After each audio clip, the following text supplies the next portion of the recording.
आज आपने मुझे दो अनुपूरक पूछने का इस महत्वपूर्ण विषय पर मुझे मौका दिया है, आभार व्यक्त करती हूँ। माननीय अध्यक्ष जी, आज उत्तर प्रदेश में लगातार विश्वविद्यालयों से, डिग्री कॉलेजों से पारंपरिक पाठ्यक्रम बीए, बीएससी, बीकॉम आदि की डिग्री प्राप्त करने वाले भी छात्र, आज 50 लाख से भी ज़्यादा छात्र एनरोल हैं आपके पोर्टल पर। यानी हर साल जो युवा उच्च शिक्षा भी प्राप्त करता है वो रोजगार की तलाश में निकल पड़ता है। सबसे बड़ी जो आज समस्या आ गई है, मुझे नहीं पता कि ये जो नई आउटसोर्सिंग की जो नई परिभाषा तय करके सरकार ने, ज़्यादातर विभागों में कोई विभाग अछूता नहीं रह गया। शिक्षा हो, स्वास्थ्य हो, परिवहन हो, पर्यटन हो, हर विभाग में आउटसोर्सिंग की प्रथा चालू हो गई।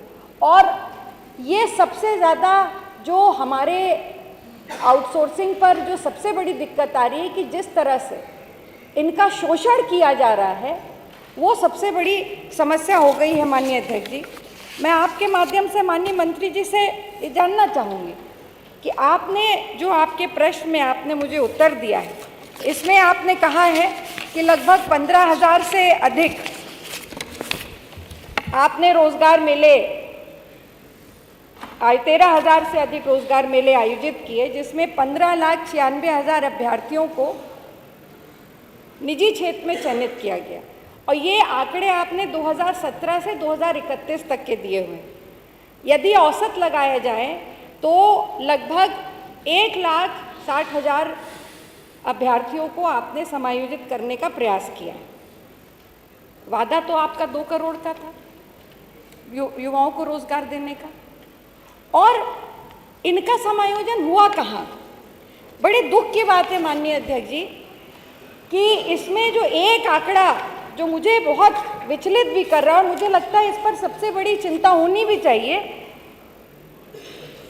उत्तर प्रदेश में लगभग 5,000, अभी माननीय मंत्री जी ने बताया, 978 निर्माण श्रमिकों को इजराइल भेजा गया।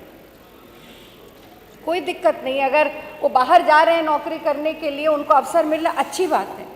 पर क्या इजराइल जैसे देश में जहाँ पे आंतरिक असुरक्षा है, क्या वहाँ पर उत्तर प्रदेश के बेटों को भेजना, क्या ये सही है?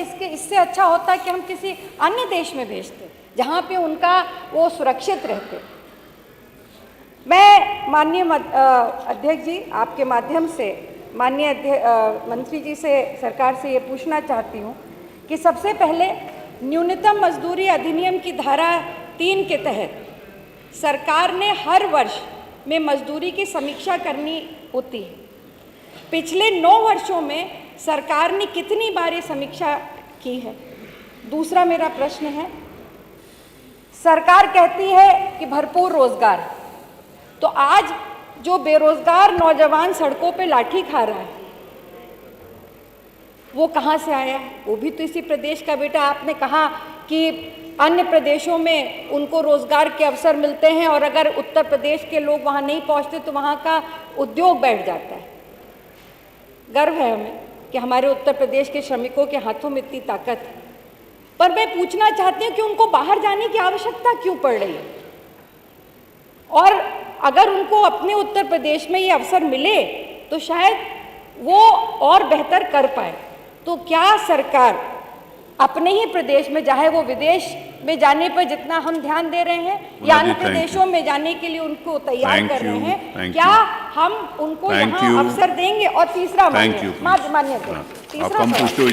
तीसरा महत्वपूर्ण है, आपने कहा कि आउटसोर्सिंग निगम बनेगा। इसी सदन में माननीय नेता सदन ने घोषणा की थी इसकी, लगभग 5 से 6 महीने से, 5 से महीने से तो ऊपर हो गए। अगर ये अधिनियम बनना था, ये बनना था, तो अभी तक उसकी क्या कार्रवाई हुई, ये भी सदन को बताने का कष्ट करें। ये मेरे 3 अनुपूरक है, इसमें जवाब दें।